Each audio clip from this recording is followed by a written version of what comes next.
Hola, hola, buenas noches, bienvenidos al programa, yo soy Jaime Bailey.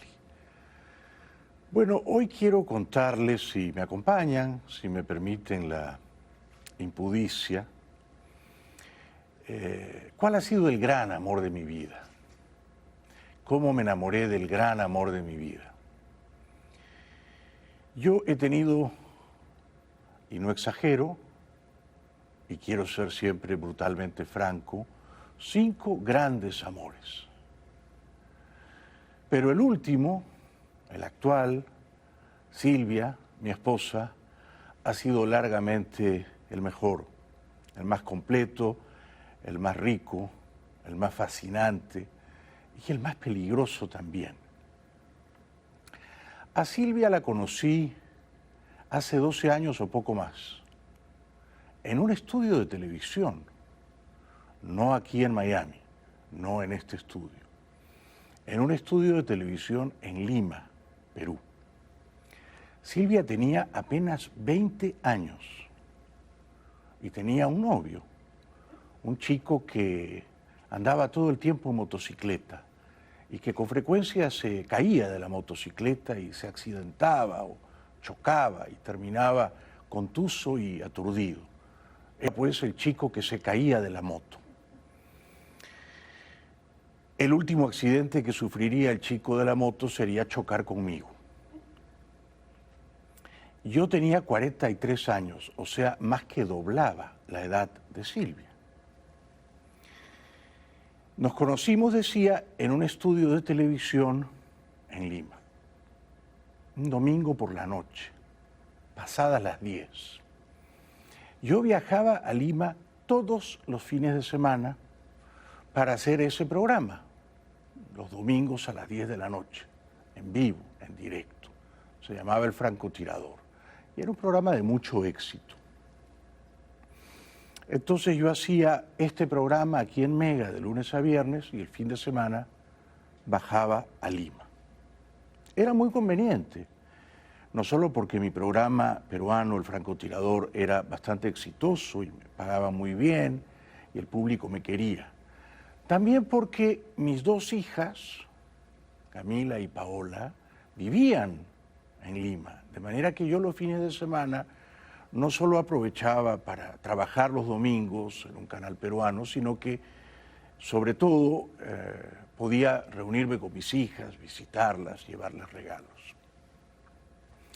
Ese domingo, Silvia, jovencita, 20 años, con novio que se caía de la moto, no sugirió ir al estudio a ver.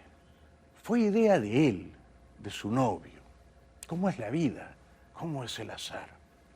Y Silvia aceptó, condescendió. Porque había leído 1 o 2 libros míos, escritos por mí. Y porque secretamente, aunque esto no se lo decía a nadie, Silvia soñaba con ser una escritora. Tenía apenas 20 años, iba a la universidad, estudiaba psicología, pero se aburría. Y no se imaginaba siendo psicóloga y escuchando a pacientes atormentados y dándoles consejos. No.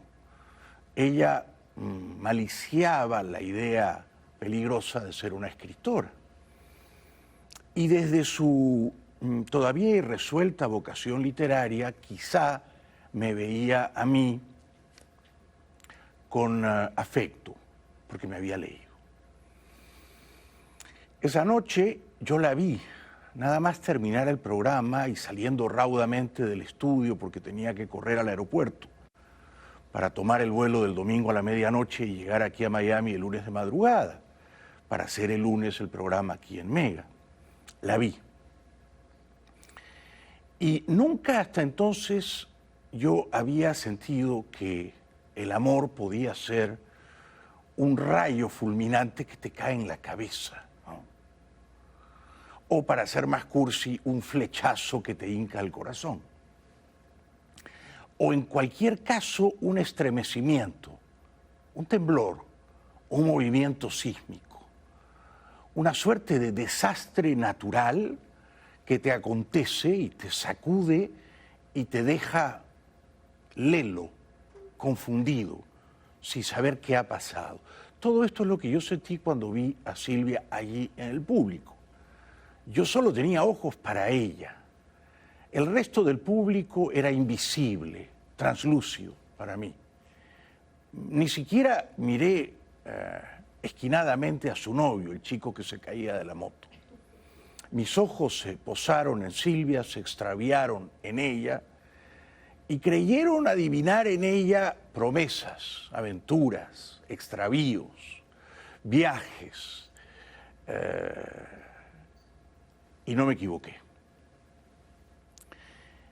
Desde entonces fuimos tibiamente amigos al comienzo, porque ella volvió al estudio un domingo y otro más, y ya no con su noviecito, sino con una amiga. Y luego esa amistad, bueno, ¿cómo decirlo?, fructificó, o se desbordó a otros territorios más íntimos. Pero eso no fue tan deprisa y no fue exento de conflictos, porque, insisto, ella tenía un noviecito, el chico de la moto, ya no estaba enamorada de él, estaba un poco harta de que él se anduviera cayendo de la moto y dándose golpes y provocándose lesiones y contusiones y lagunas en la memoria. Estaba ya ella un poco exhausta de cumplir ese papel penoso, el de enfermera y socorrista voluntaria. Y yo, porque todo hay que contarlo, también tenía un novio en Buenos Aires. Llevaba exactamente 6 años en aquel momento, teniendo en Buenos Aires a un novio al que en su momento quise mucho. Fue uno de los 5 grandes amores de mi vida. Era un joven, 10 o 12 años menor que yo, absolutamente hechizado por la moda y por la ropa y por la belleza. Era un esclavo de la moda, un periodista de modas. Yo había sido feliz con él. Debido a él había viajado todos esos años muy continuamente a Buenos Aires, todos los meses casi, de modo que vivía entre Miami, Lima y Buenos Aires. Y mi vida era una verdadera locura, era un caos, pero un caos divertido, un caos feliz. Hacía el programa acá de lunes a viernes, hacía el programa en Lima los domingos y me escapaba unos días cada mes a Buenos Aires, donde además hacía también un programa de entrevistas. Bueno, como Silvia ya no estaba enamorada del chico de la moto y yo no estaba enamorado del chico de la moda, nos enamoramos Silvia y yo. Pero no fue tan fácil, porque los papás de Silvia comprensiblemente vieron con estupor primero y luego con pavor que ella, Silvia, su hija de 20 años, se enamorase de este señor ya mayor, divorciado, padre de 2 hijas, presumiblemente bisexual, decían que con novio argentino. Ningún padre en sus cabales hubiera deseado que una hija de 20 años se enamorase de una joyita semejante, de un angelote semejante. Entonces, Silvia, valiente, hermosísima, irresistible y sobre todo divertida, porque sería para mí fácil decir que Silvia era de una belleza hechicera, y lo era. Sería también justo decir que era valiente, corajuda, que no le corría el riesgo. Pero sobre todo escondía una vocación humorística que con los años cultivó, ¿no? Y entonces decía, Silvia tuvo que irse de la casa de sus padres y empezó a vivir en un hotelito en Lima. Y la prensa la acosaba, la buscaba, le pedía entrevistas. Vino a mi programa de Lima y yo la entrevisté y contamos que estábamos enamorados. Fue un gran escándalo, solamente en esa pequeña ciudad, no exageremos. Fue, por tanto, un escándalo pueblerino o parroquial, pero a todos los que estaban ah, sumergidos o empantanados en el escándalo, o a todos los que se sentían dañados o lesionados por el escándalo, no era un consuelo que fuese parroquial o pueblerino, era un tremendo escándalo. Era una bomba atómica de neutrones. Baylis, ¿eh? El escritor todo el tiempo dopado, itinerante, de derechas libertarias, que tiene novias y tiene novios, se ha enamorado de una Lolita. No puede escribir Lolita como Nabokov, pero va a vivir Lolita, que es una manera de vengar su frustración literaria. Bien, entonces había una Lolita en mi vida, y esa Lolita estaba enemistada con sus padres, y yo, en cambio, veía en mi madre una sonrisa que hacía muchos años no veía en ella. Porque mi madre, estos años que yo tenía un noviecito en Buenos Aires, no lo había querido conocer. Y como ustedes comprenderán, siendo mamá tan religiosa y del Opus Dei, bueno, ella había sufrido mucho con esas aventuras homoeróticas mías, ¿no es cierto? Los dos hombres de los que me enamoré, el actor con quien me inicié, ya les he contado, y este novio argentino. Bueno, entonces, era yo tan feliz con Silvia, o éramos juntos tan felices, no lo sé, parecíamos desmesurada, peligrosamente felices. Y mi madre estaba tan contenta con que el Altísimo hubiera obrado un milagro y me hubiese tan improbablemente convertido de pronto en varón enamorado de su Lolita y harto ya de su novio argentino, mamá no lo podía creer, que yo le pedí a Silvia, le dije, mi amor, yo tengo dos hijas de un primer matrimonio, de una primera administración, pero he soñado siempre con tener un hijo al que me gustaría llamar no Jaime, sino James. Y un hijo que me gustaría que sea todo lo extravagante o lo excéntrico que él quiera ser. Y entonces Silvia sucumbió rápidamente a esa tentación y me dijo, muy bien, vamos a tener un hijo. Yo ya tenía 20 años, insisto. Yo tenía 43. Entre tanto, yo convencí a Silvia de que escribiera.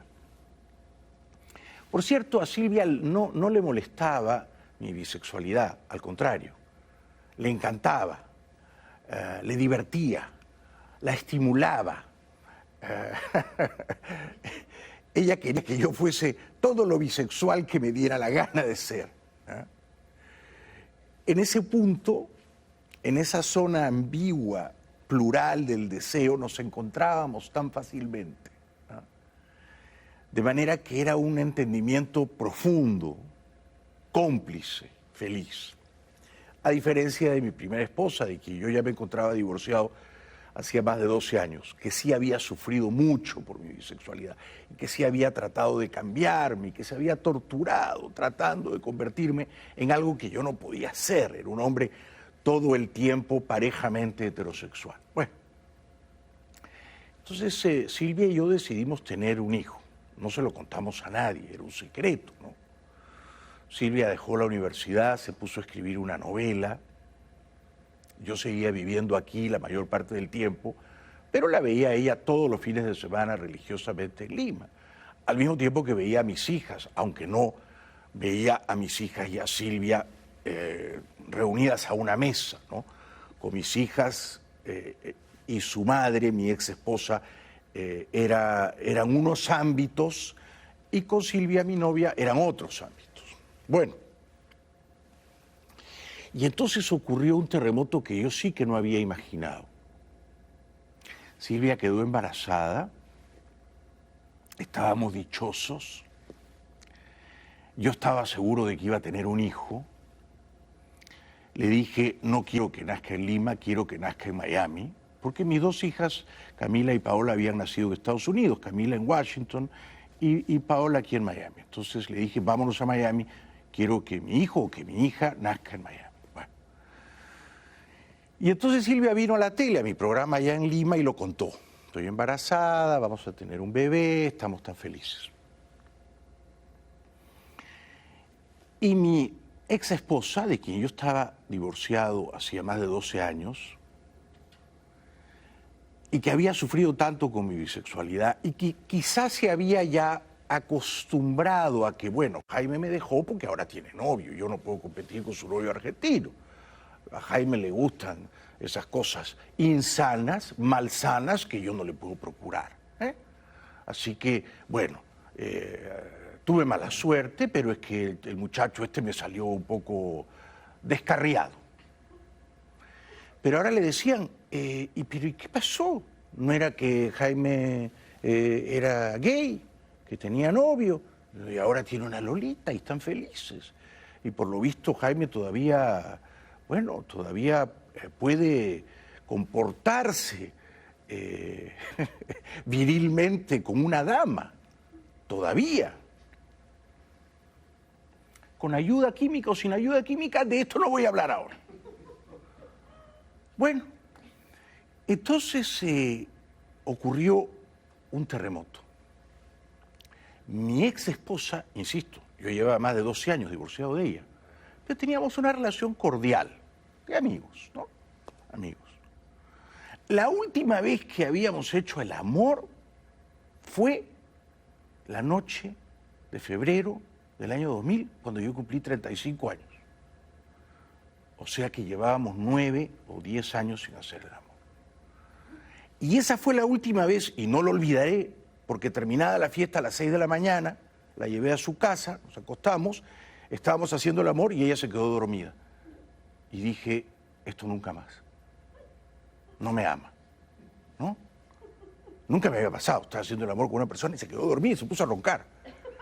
Entonces pensé, este es un mensaje del destino, ¿no es cierto? Por eso lo recuerdo tan vivamente. Bueno, yo no me había imaginado que al anunciar en televisión que me había enamorado de esta chica, joven, escritora, bellísima, risueña, talentosa, rompedora, que íbamos a tener un bebé, no me había imaginado que esto iba a resultar tan humillante para mi primera esposa, para mi ex esposa, de quien yo estaba muchos años divorciado. Pero teníamos dos hijas adolescentes en ese momento. Ahora tienen 26 y 24. Estoy hablando de hace 10 años, tenían 16 y 14. Y todavía iban al colegio en Lima. Todas sus amiguitas estaban allá. Insisto, este era un escándalo parroquial, pueblerino.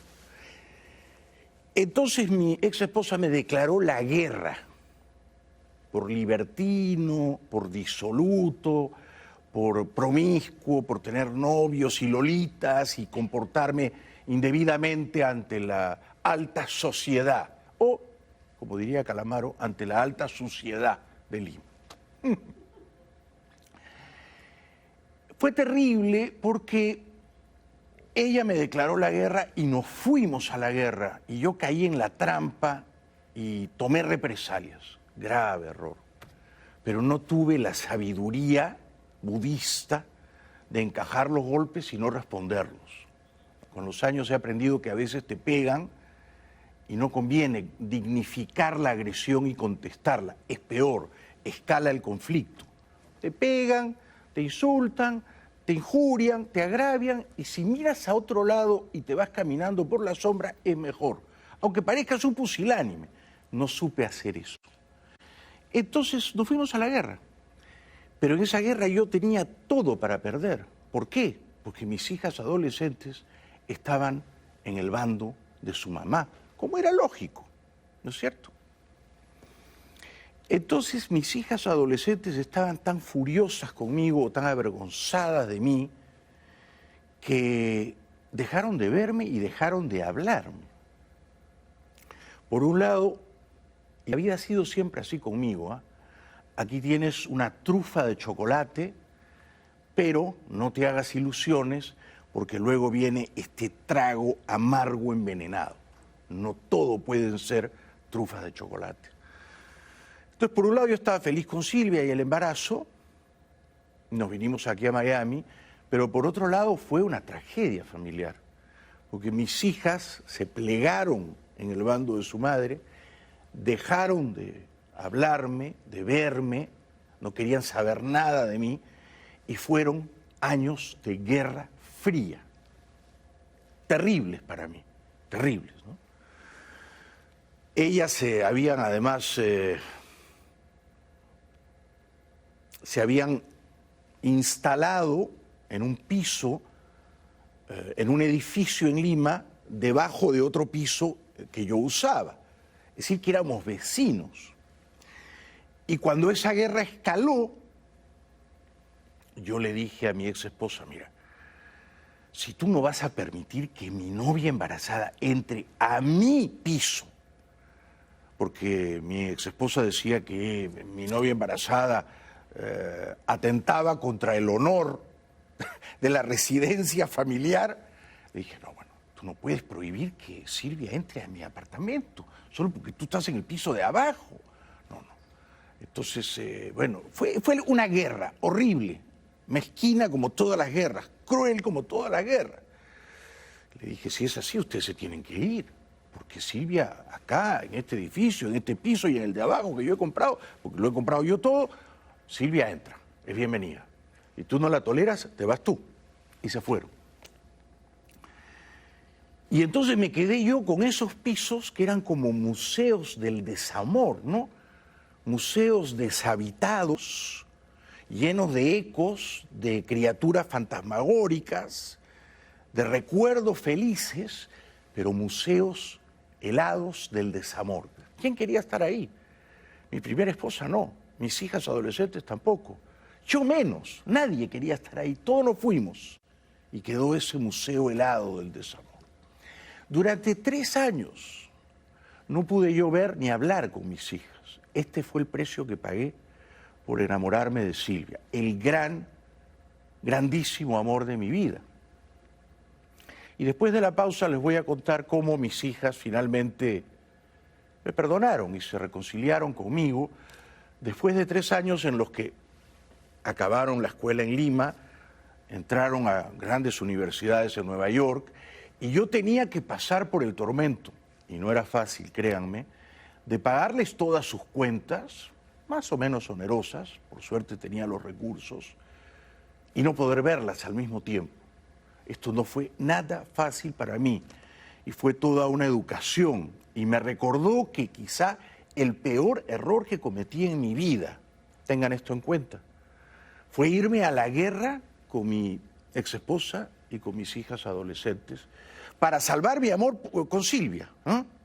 Así que era una causa noble, era una causa justa para defender a Silvia de su embarazo.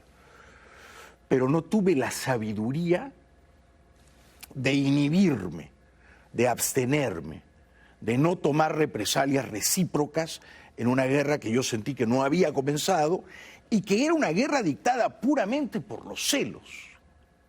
Pero los celos, bien saben ustedes,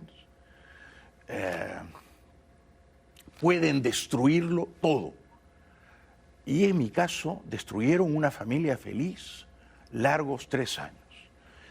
Ya regreso con ustedes después de la pausa.